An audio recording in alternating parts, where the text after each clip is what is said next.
Welcome to the Deep Dive, the show where we take a stack of sources, extract the really important nuggets, and hopefully give you a shortcut to being truly well-informed. Yeah, cutting through the noise.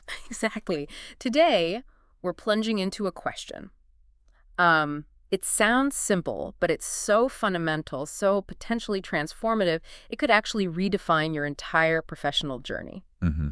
Have you ever felt caught in that relentless current? You know, the daily tasks, checking off every item on your to-do list. You're busy. Oh, definitely. Head down, churning through it. Right. Only to look back at the end of the week or maybe even the end of the year and just wonder, did I actually make a real tangible difference? Was my impact, equal to all that effort? That disconnect. You're putting in the hours, working hard. But that sense of profound contribution feels, just out of reach sometimes. It's an incredibly common feeling and honestly often really frustrating. Stephen Covey, in The 7 Habits of Highly Effective People, he talks about this directly. He paints this picture of people achieving what he calls outward success, Yeah. climbing the ladder, earning more, getting the recognition. But inside, they still feel this kind of inner hunger. That emptiness. Yeah, or just a lack of fulfillment. Or maybe they just feel, as he puts it, pressured and hassled all day, every day, kind of trapped in just reacting to things. Constantly putting out fires. Precisely. Yeah. And that feeling, more often than not, is a direct result of focusing so intensely on the activity itself, on the effort, without stepping back to really consider the ultimate purpose. What's the desired result of all this effort? Exactly. We become masters of the doing, like you said, head down, getting things done. But we sometimes lose sight of the becoming, what we are becoming through our work, and importantly, what our work is actually becoming because of us. Yeah. And this is precisely where Peter Drucker comes in. Yeah. He offers this insight that's so deceptively simple, but it's profoundly powerful. It acts as a genuine shortcut to unlocking real effectiveness. In his foundational work, The Effective Executive, Drucker asks this question. What can I contribute that will significantly affect the performance and results of the institution I serve? Just hearing it makes you pause, doesn't it? It does. It doesn't just nudge your perspective, it absolutely reorients it. What's really remarkable there, I think, is how that single elegant question immediately shifts your whole mental framework. It forces you to look outwards, Right. moving you from that inward-looking, what am I doing today, to the much bigger, more impactful question. What difference am I making to the larger entity, to the institution I'm actually a part of? It's a fundamental pivot. It really is. Yeah. From self-focused activity to enterprise-focused impact. And that pivot, well, that's exactly what separates the perpetually busy from the truly effective. So our mission in this deep dive, then, is to really unpack this transformative question. We're going to explore its implications, dig into why it's just so potent, and crucially, try to arm you with some actionable insights. Yeah, practical stuff. Drawn from a stack of incredible sources on strategy, leadership, personal effectiveness, all that good stuff. We're here to guide you in shifting your mindset, moving from merely being busy to truly being effective. Beyond just churning out tasks. Be making a real, measurable, and ultimately, hopefully, fulfilling difference. Think of this as your guide to becoming maybe a senior manager in mindset, whatever your current title actually is. Okay, let's start by dissecting this core idea. The fundamental shift from focusing on effort to focusing on contribution. Right. It sounds straightforward, doesn't it? Yeah. Effort is what you put in, contribution is what comes out. But this is subtle, and it's a critically important distinction that, honestly, many of us and a lot of organizations really struggle with. It's easy to get them mixed up. Totally. Drucker isn't suggesting we just work harder. In fact, he's kind of implicitly suggesting we might need to work smarter by working with a completely different goal in mind. It's about consciously turning your gaze from inward. How many hours did I log? How many emails did I answer? How many tasks did I check off? To outward. What are the tangible results of my efforts? And how do they actually serve the larger entity, the mission, the team I'm part of? This is such a crucial clarification. And it's also the source of so much professional frustration, isn't it? Effort, like you said, then input. It's the time log, the meetings attended, the reports written. Contribution, though, that's the output. That's the impact, the desired result. Yeah. The essential Drucker really drives this home with, remarkable clarity. It states pretty unequivocally that knowledge is useless to executives until it has been translated into deeds. Deeds, not just thoughts or plans. Exactly. This isn't just about doing things. It's about doing things that matter, things that produce results. The focus has got to be squarely on desired results. And this requires a certain kind of planning, right? A forward-looking, results-oriented approach. One that considers not just what you hope to achieve, but also, probable restraints, future revisions, check-in points, and even the implications for how he'll spend his time. So planning the how with the what in mind. Precisely. Without that intentionality, without designing your work for specific outcomes, you really risk getting lost in that whirlwind of activity. You end up mistaking motion for progress. And the insidious trap you mentioned. Oh, absolutely.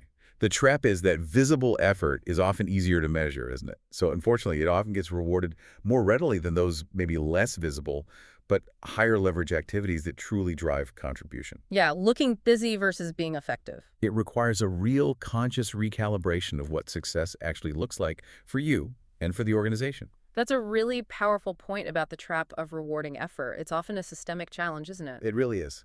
And this isn't just, corporate jargon we're talking about here. This concept of aligning your action with impact, it also connects really deeply to your own personal purpose. Okay, how so? Well, think about the insights from How Will You Measure Your Life? That book suggests that figuring out your purpose in life is maybe the most important thing you will have ever learned. Wow, that's a big claim. It is. But that personal clarity, your individual know why, becomes the bedrock, the foundation that supports your ability to identify truly significant contributions at work. Ah, I see. If you have a clear sense of why you're here, what really drives you, what impact you genuinely want to have, well, then it becomes exponentially easier to spot what you should be contributing at work that actually aligns with that bigger purpose. Or otherwise you're just contributing randomly. Potentially, yeah. Without it, even with the best intentions, your contributions might feel disjointed, maybe less impactful, or ultimately just not very fulfilling for you personally. Okay, so zooming out a bit, this personal sense of purpose, it kind of acts like an internal compass. That's a great way to put it. It lets you filter and prioritize potential contributions, making sure they resonate not just with what the organization needs, but also with your own core values, your energy. Which makes it more sustainable. Exactly. That resonance, in turn, makes your efforts more sustainable, more impactful, and frankly, far more meaningful. It helps you say no sometimes. Saying no is crucial. Yeah, saying no to the good ideas that don't really serve your highest purpose so you can say yes to the truly great ones that do. It's the difference between just being a cog in the machine and being maybe the architect of your own meaningful engagement within that machine. I like that. Architect of your engagement. Gives you a personal anchor, In the often turbulent sea of organizational demands, it helps ensure your work consistently moves you towards your desired future, not just reacting constantly to the present. And speaking of that larger purpose, that brings us neatly to another core Drucker tenet, the enterprise perspective. He states quite bluntly that asking what is right for the enterprise does not guarantee that the right decision will be made. That's important. But then he adds, but failure to ask the question virtually guarantees the wrong decision. That's a strong statement. It is. For me, that sounds like the ultimate North Star for any effective executive, a constant gravitational pull towards what truly serves the whole organization. It's a truly fascinating demand he places on executives, isn't it? Yeah. The sheer breadth of perspective this question demands is huge. Yeah, looking beyond your own desk. Way beyond. It implies a perspective that transcends your own department's immediate needs, your personal ambitions for that next promotion, or even your urgent to-do list for today. You have to zoom out. You absolutely have to. It requires a deep, almost empathetic understanding of the institution's overall goals, its long-term mission, its strategic position in the market, its evolving needs. That sounds a lot like the know why concept. Exactly. It aligns perfectly with the know why described in strategic flexibility. They define it as a strategic understanding of why it is relevant to choose whatever strategic path the know what suggests. Okay, break that down a bit.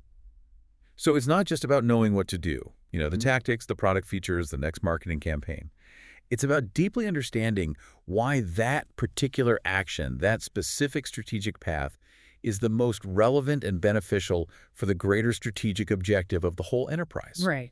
Without that deeper know why, you might be building incredible things, but maybe building them in the wrong direction. Or worse, building things that actually undermine what other parts of the organization are trying to achieve. And without that broader know why really guiding the what, you can easily end up with these chaotic situations, right?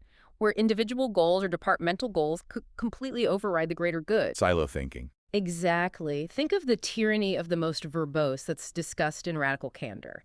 Where the strongest voice, or maybe the department with the loudest internal cheerleaders, dictates the direction, even if it's clearly not the best path for the entire organization. You've all seen that happen. We have. The real goal, as that book emphasizes, should be to get to the best answer together. Not just for one person or one silo to, shout the loudest or push their own narrow agenda. It's about synergy. It is. It's about fostering collective synergistic impact, not just individual triumph at the expense of the whole, making sure every piece of the puzzle actually contributes to the final coherent picture, not just looking impressive on its own. Precisely. It's about ensuring every voice, every department, every initiative contributes to the best answer for the enterprise, not just asserting individual will or optimizing for some subsegment. That's where real strategic alignment happens. That's where it takes root, allowing individual contributions to actually magnify the collective impact. It moves you from being just a fragmented organization to a cohesive, purpose-driven entity. Okay, here's where it gets really interesting, I think, and quite personal. Drucker argues that consistently asking, "What can I contribute?" is the mindset that naturally elevates your role. How so? It's not about waiting for the promotion, the title change. It's about how you think and how you act. This mindset itself transforms you from being basically a subordinate who just awaits instructions into a true senior manager, someone who proactively identifies how to add value, how to shape outcomes, how to drive the enterprise forward. It's like an internal promotion, a shift in your professional identity first. Indeed, that shift in mindset is profound.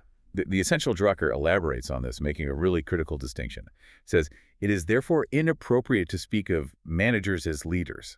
They are members of the leadership group. Okay, members of the group, not necessarily the leader. Right. But then it adds, but as a member of a leadership group, a manager stands under the demands of professional ethics, the demands of an ethic of responsibility. An ethic of responsibility? That sounds weighty. It is. This isn't just about a job title.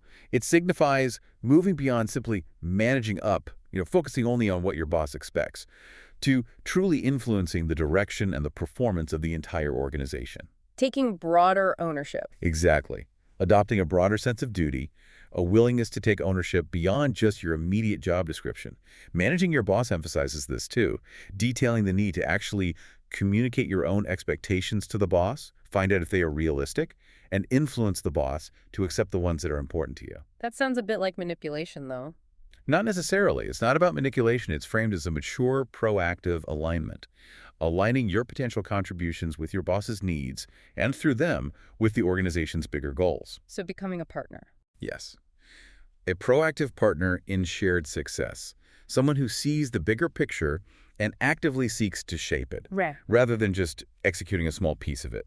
It's about spotting, where you can make a strategic difference and then clearly communicating that potential value instead of just waiting to be told what task to do next. So it boils down to being a true contributor, not just an executor of tasks. Yes. Taking responsibility for the outcome, for the impact, not just for meticulously completing the activity. It's a fundamental move from operational thinking to strategic thinking, even if your business card doesn't reflect it yet. That's it, exactly. Okay, let's unpack this further. Let's dive into some practical pillars for actually adopting and embedding this contribution mindset into your daily work. Because theory is great, but how do you do it? Right, the how. The first pillar is incredibly counterintuitive for many people, and it often flies directly in the face of how most organizations seem to operate. It's about prioritizing opportunities over problems. Yes, this one always gets attention. Drucker offers some truly almost radical advice here, advice that directly challenges the deeply ingrained cultural defaults in most companies. He says that effective executives also make sure that problems do not overwhelm opportunities. Which they so often do. Exactly. He notes that in many, if not most companies, the first page of the monthly management report lists key problems. Just think about your own experience. Isn't that almost universally true? The problem list comes first. It absolutely is. Which raises that critical question. Why do we so often, almost instinctively, default to focusing on problems first? Survival instinct, maybe? Well, partly. Psychologically, humans are kind of hardwired to spot and solve threats. It's an evolutionary thing. And organizationally, problems are often urgent. They're loud. They demand immediate attention. They scream at you. Right. But Drucker's recommendation is that it's far wiser to list opportunities on the first page and leave problems for the second page. Just flipping the report. Essentially, yes. He even goes further and suggests that unless there is a true catastrophe, like a major crisis, problems shouldn't even be discussed in management meetings until the opportunities have been thoroughly analyzed and properly dealt with. Wow. That takes discipline. Huge discipline.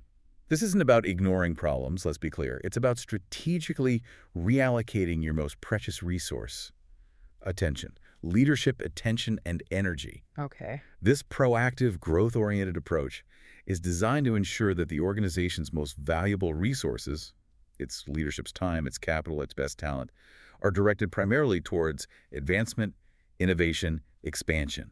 Not just maintenance, damage control, or simply treading water. It forces a mindset of creation over reaction. That's a great way to put it. Creation over reaction. This really helps prevent what you might call reactive management, doesn't it? Where you feel like you're constantly just putting out fires instead of building something new and truly impactful. Stuck in firefighting mode. Yeah.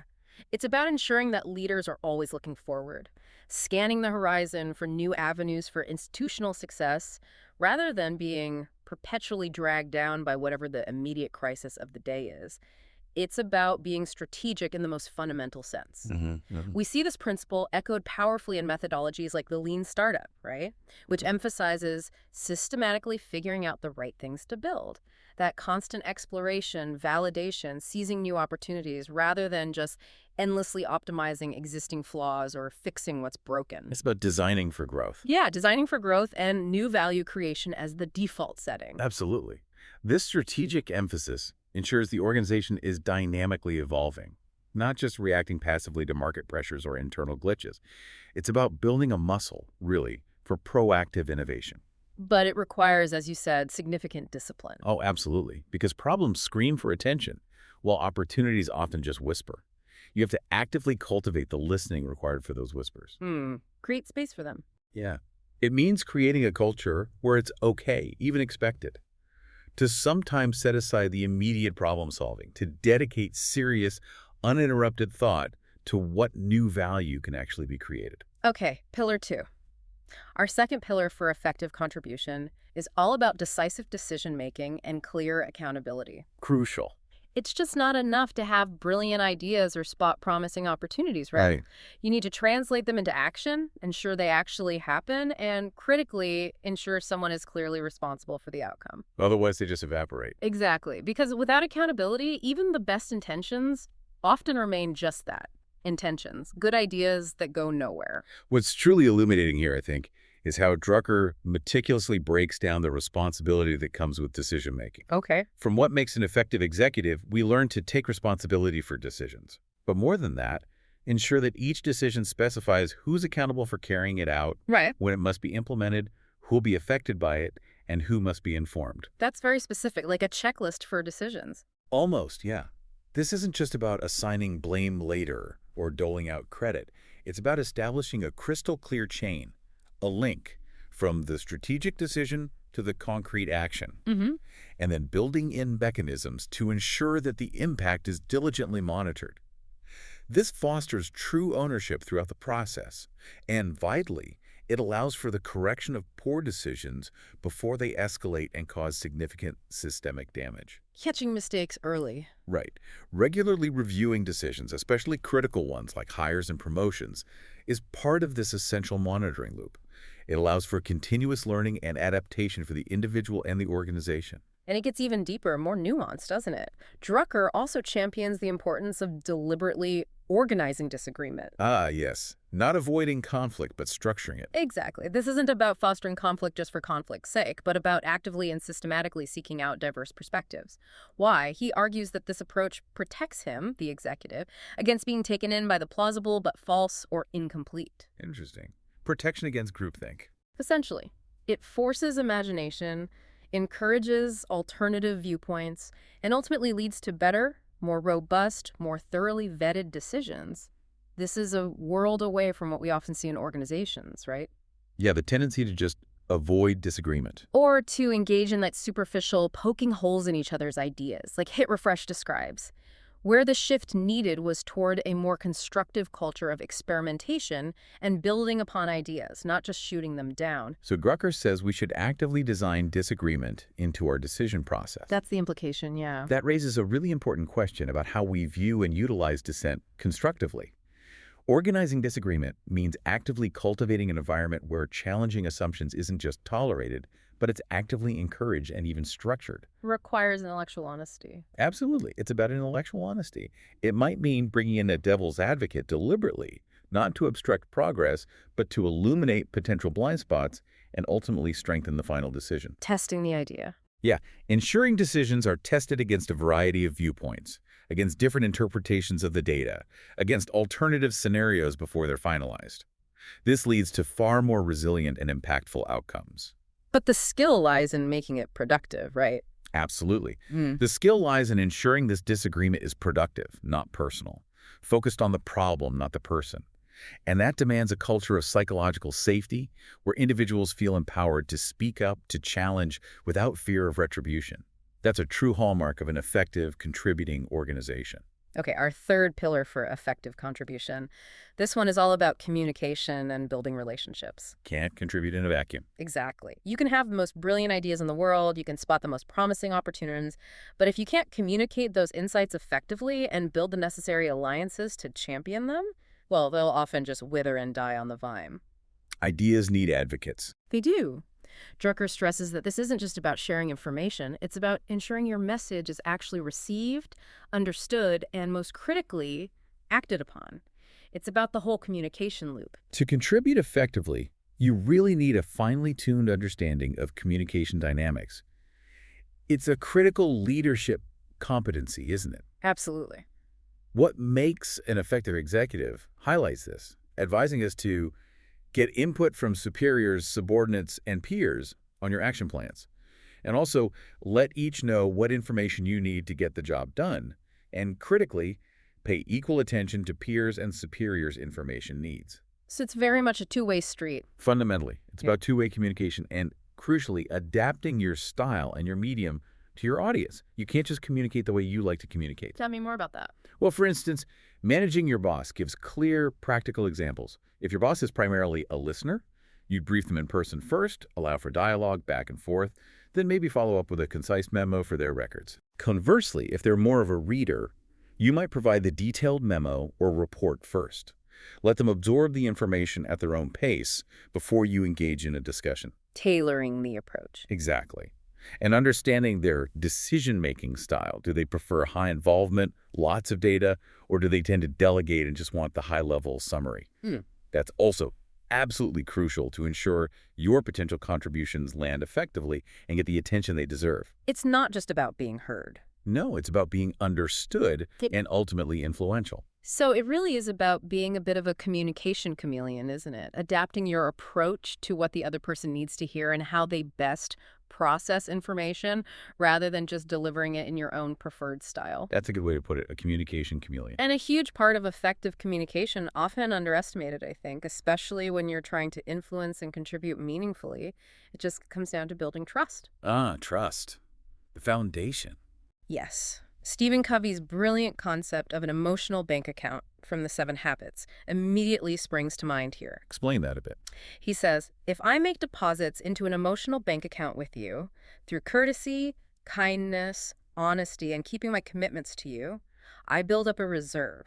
Your trust toward me becomes higher, and I can call upon that trust many times if I need to. That's such a profound insight into the mechanics of human relationships, isn't it? And its strategic value in an organizational context, well, it really cannot be overstated. How does that play out strategically? That reserve of trust, those deposits in the emotional bank account, they're what facilitate easy, instant, and effective communication when it truly matters, when the stakes are high. Right. When trust is high, misunderstandings are minimized. Resistance to new ideas is naturally lower. Your suggestions for contribution are far more readily accepted, even if those suggestions are bold, challenging, or require significant change. It smooths the path. It absolutely does. This psychological safety net is vital for any meaningful contribution because it creates the foundation you need for authentic collaboration, for courageous influence, for resilient problem solving. It allows you to have those difficult, organizing disagreement conversations without them just devolving into personal attacks. Keeps it focused on the issue. It's the invisible glue, really, that holds effective teams and leaders together, enabling impact to ripple outward. Okay, let's move to our fourth and final practical pillar. Fostering a culture of contribution. The environment matters. Hugely. An individual's ability to contribute effectively doesn't exist in a vacuum, right? It absolutely thrives, or frankly, it withers, depending on whether the organizational culture is supportive or not. You can have the best mindset. Exactly. You can have the most Drucker-esque mindset imaginable, but if the environment actively discourages proactive input or punishes dissent, your contributions are just going to be stifled. Which raises that critical question about leadership's active role in creating that fertile environment. Yeah. It doesn't just happen. Radical Candor offers some really practical guidance here. It talks about creating a culture of listening, not through some vague encouragement, but through a simple system for employees to use to generate ideas and voice complaints. A system, not just a suggestion box. Right. But it's not enough just to have the system. Leaders must make sure that at least some of the issues raised are quickly addressed. And, importantly, for those issues that aren't addressed, leaders need to regularly offer explanations as to why the other issues aren't being addressed. Closing the loop. Transparency. Exactly. That active management of feedback, that transparent feedback loop, genuinely empowers everyone to contribute. Why? Because they know their input is valued, it's considered, and it has a real chance of leading to action, or at the very least, getting a clear explanation. That builds trust, too. It does. Similarly, Principles Life and Work reinforces this by noting that if you, as a leader, are willing to be challenged, you will create an environment in which all criticisms are aired openly. That's the intellectual humility required to build a true culture of contribution. That's a powerful way to frame it. It shifts the dynamic, doesn't it? From just a top-down mandate to a more collaborative, transparent exchange of ideas across the board. And it's not just about individual input either. It's about how teams, as a collective, embrace this. The discipline of teams reminds us that teams cannot succeed by themselves. Many other people have important contributions to make. Looking beyond the core team. Yeah. It also highlights the crucial need for cross-functional problem-solving, creativity, and execution, where work is actually allocated among the members and outside contributors in ways that are doable, rather than sticking rigidly to functional expertise or org charts. Breaking down silos. Right. It truly emphasizes that collective contribution, optimizing for the whole organization, is paramount. Breaking down those silos isn't just a buzzword. It's absolutely essential for the free flow of contribution across the enterprise. Zooming out further, this means moving beyond those rigid functional boundaries and really understanding that the most impactful contributions often come from diverse skill sets working together towards a shared enterprise-wide goal. Which requires a system that supports it. Exactly. A system that also rewards contribution effectively. The 7 Habits is incredibly direct here. You basically get what you reward. Simple as that. If you want to achieve the goals and reflect the values in your mission statement, then you need to align the reward system with these goals and values. So if you only reward individual heroics, You won't get team contribution. If you only reward effort, like we said earlier. you won't necessarily get impact. Precisely. The incentives have to match the desired outcome. And it's not just about aligning individual rewards either, is it? Sam Walton, in Sam Walton Made in America, he exemplified this principle masterfully by sharing profits directly with his associates. The profit-sharing model. Yeah. He intuitively understood that the way management treats the associates is exactly how the associates will then treat the customers. It created this amazing virtuous cycle How so? where every associate felt genuinely invested in the overall success of the enterprise. They could see their contribution directly linked to shared prosperity. This, in turn, led to incredibly loyal customers and, as he famously noted, spectacular profit margins. Why? Because everyone was pulling in the same direction, driven by a shared sense of ownership and contribution. That's a powerful lesson in systemic reinforcement, isn't it? Aligning the whole system for contribution. Okay, moving on. Consistently asking, what can I contribute, isn't a one-off event, is it? Or some fleeting resolution you make on a Monday morning. It's clearly a continuous, evolving process. Definitely. It's a habit of mind. So how does an organization, and by extension the individuals within it, actually sustain this level of effectiveness over long periods? Navigating changing markets, technological shifts, even leadership transitions. What makes this contribution mindset durable? That's a great question. And what's truly fascinating here is that sustained contribution isn't solely about individual willpower or the charisma of one particular leader. It's often deeply tied to embedded organizational characteristics and processes. Things baked into the system. Exactly. Hmm. Built to Last provides a really powerful example with Motorola, an organization that over decades continually reinvented itself, yet displayed unbroken continuity in top management excellence steeped in its core values. Despite all the changes. Right. This highlights the enduring power of organizations that manage to foster deep-seated, effective contribution, even through significant shifts in leadership and market conditions. It speaks to something deeper than just individual talent at any given moment. So systemic. It often is. This also directly relates to the concept of process power from Seven Powers. This isn't just about efficiency. It describes how you might evolve a new complex process which renders itself inimitable within a reasonable period and yet offers significant advantages over a longer period of time. A unique way of doing things. Yeah, a proprietary process. So, sustained contribution often stems from these deeply embedded, continuously refined processes, whether it's a unique R&D cycle, a specific customer service methodology, or a talent development system that make high-impact work the default outcome, rather than relying solely on heroic individual efforts. It's about building the system to ensure contribution, not just hoping individuals will figure it out. That's a good summary. Building the system for contribution. So it's not just about what one person does in a moment, but how the entire organization is fundamentally structured and designed to support and perpetuate that kind of behavior over decades. Right. And yet, on a more personal level, sustaining effectiveness within that system still requires a certain set of qualities in leadership, doesn't it? Leadership that gets results points out that the most successful leaders consistently demonstrate strengths across key emotional intelligence competencies. EQ. Yeah, self-awareness, self-regulation, motivation, empathy, and social skill. What's absolutely crucial here, I think, is to recognize that these aren't just nice-to-have soft skills that you delegate to HR. No, they are foundational to strategically choosing the right leadership style for a given situation, and critically, making truly impactful and sustainable contributions over time. How does EQ enable that? Well, a leader with high emotional intelligence can not only navigate complex team dynamics and inspire their people, but they can also adapt their approach flexibly to maximize collective contribution. This helps sustain effectiveness even when things get turbulent or stressful. Yeah, exactly. Okay, self-awareness helps a leader understand their own biases when they're trying to organize disagreement, right? So they don't just shut down opposing views. Empathy allows them to understand the motivations of team members, maybe address a particularly challenging situation like that will not do attitude. The person who can do it but won't. Exactly. The new one-minute manager addresses this directly.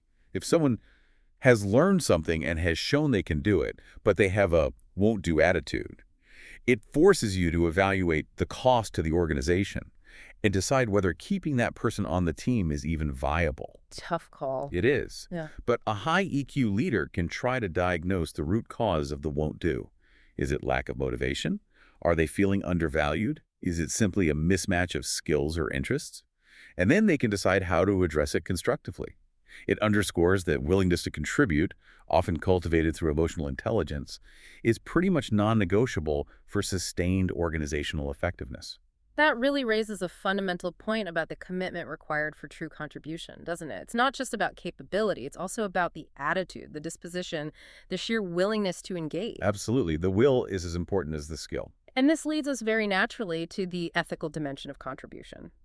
Drucker, as we mentioned, stresses an ethic of responsibility for managers as members of that leadership group. What does that truly mean in practice? Well, zooming out to the bigger picture again, this ethic of responsibility means far more than just doing your job well or hitting your targets. Okay. It means recognizing the broader, often long-term implications of your actions and decisions. It means ensuring that your contributions serve the institution's long-term health, its core mission, and all its stakeholders, not just chasing short-term gains or focusing solely on your personal career advancement, or just optimizing for a narrow departmental objective. Being a steward. Exactly. It's about being a steward of the enterprise, understanding the ripple effects of every decision. It requires a moral compass that extends beyond the immediate bottom line or the quarterly report. That aligns with leadership principles. Perfectly. It aligns perfectly with the 21 irrefutable laws of leadership, where true leaders take ultimate responsibility for whether it achieves its goals, and they actively work to ensure the team is unified in their efforts. It's about being accountable for the collective good, for the legacy of the organization, not just your little piece of it. And understanding that genuine contribution is always ultimately in service of something larger than oneself. And absolutely central to that ethical responsibility, and something often overlooked, I think, in the relentless pursuit of results, is the human element. People.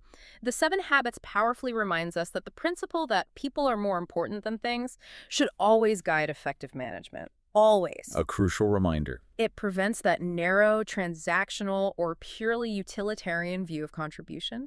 It encourages a more holistic approach to success, recognizing that the health, the well-being, the growth of the people within the organization are absolutely integral to the sustained health, innovation, and success of the organization itself. You really can't have one without the other long term. Not sustainably, no. Indeed.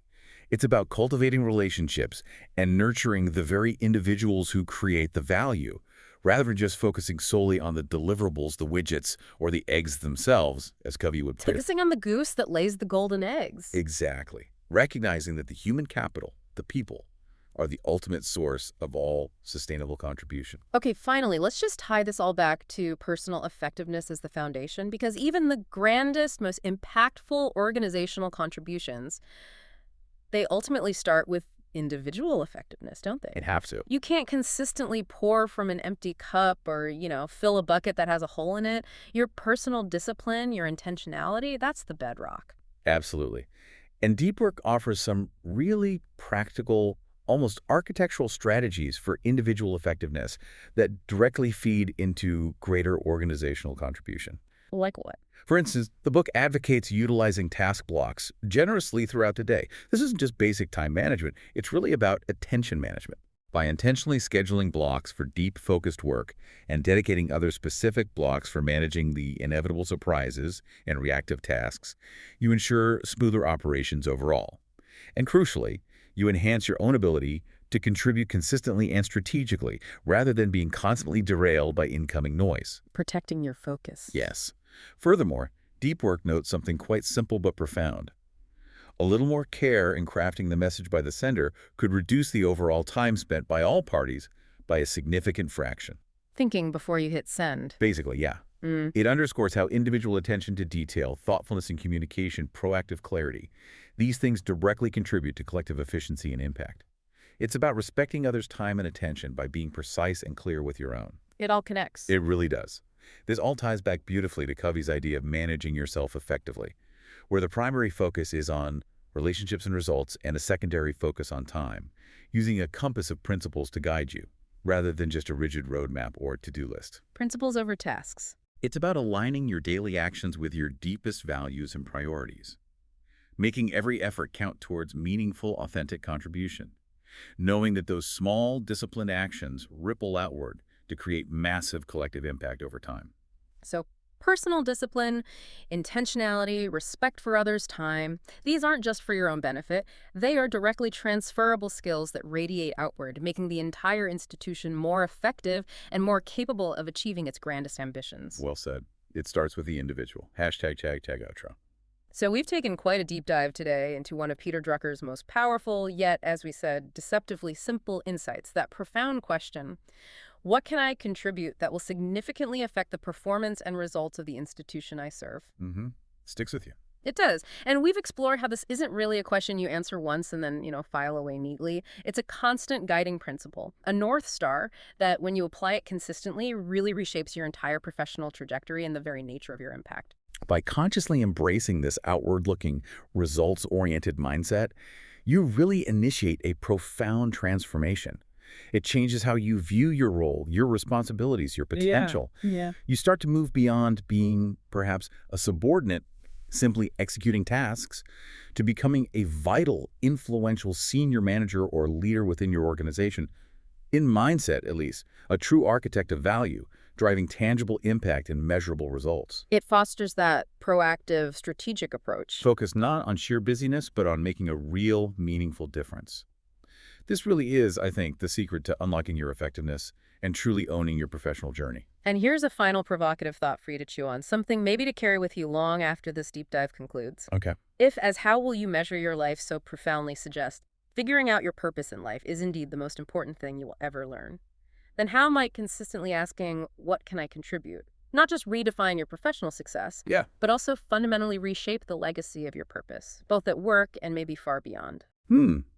Connecting contribution to life purpose. That's It big. is. It's about more than just a job, isn't it? It's potentially about making your life's work a meaningful, enduring contribution to the world around you. A powerful thought to end on. That's all for this deep dive.